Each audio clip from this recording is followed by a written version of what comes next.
Hey everyone, this is Rush Hendricks with Rush SPT, and this is the third video in the pre-physical therapy playlist discussing getting into PT school.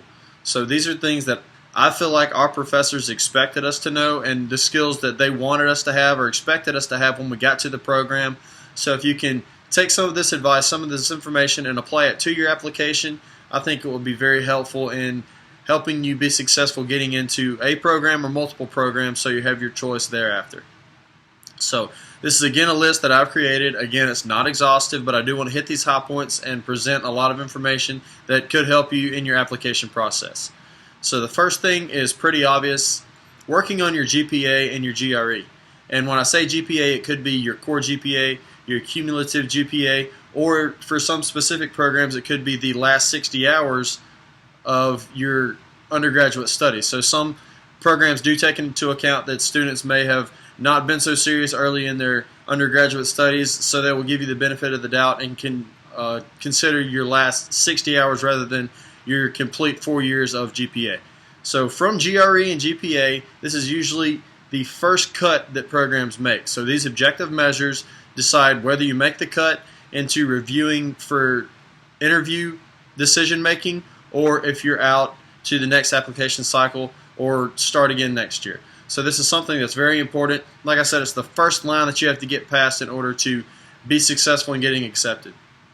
So getting into more of the deeper things and the more elaborate things that I feel are important, this is just spitting off a list. Extracurricular activities. So with this, I want to just say be different. So mine, I played undergraduate sports, and I was very limited outside of that, and that's a weakness that I felt I had in my application, is that it was very limited, it was very one-dimensional, and that almost all of my extracurricular activities were playing football. That's all I had.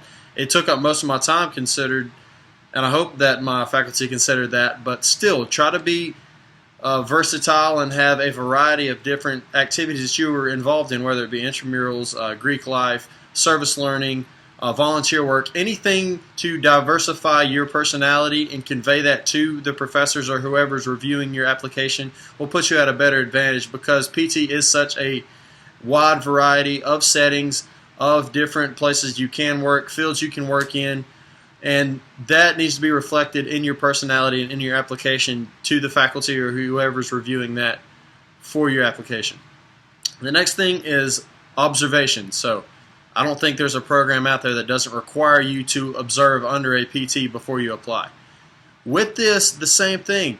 I want to preach volume and variety. So again, I thought this was another weakness in my application. I had just about 20 or 30 hours over the minimum amount of hours that I had. You had to have at least 2 settings. I had the minimum of 2 settings. Again, make yourself appear like you can function in a variety of settings, be successful in any circumstance, seek those home health, the travel PT experience, so they know that you're aware of what you're getting yourself into when you're coming in, and you can be successful and feel like you can be successful in those roles or in any situation they would put you in within your school program. The next thing is research experience. This is huge.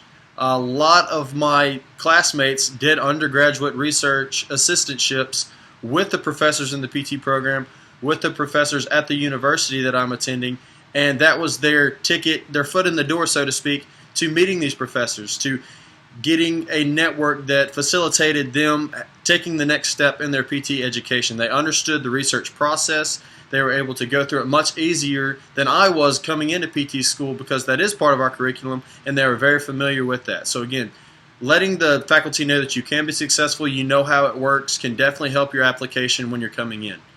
Another thing is experience in the PT field or related fields. So I have classmates that were ATCs. Many are certified strength and conditioning specialists. They have that certification. They come in, and that makes them more credible when a faculty member or a professor looks at that and says they know what they're doing. They have a history in this field, in exercise and exercise science, whether it be exercise physiology, kinesiology, biomechanics, anything will set you apart. On the complete flip side of that, it can also help you to be diverse, which means I have classmates that had a marketing degree, had a finance degree, had a business degree in undergrad, so don't think that it's one way or the highway.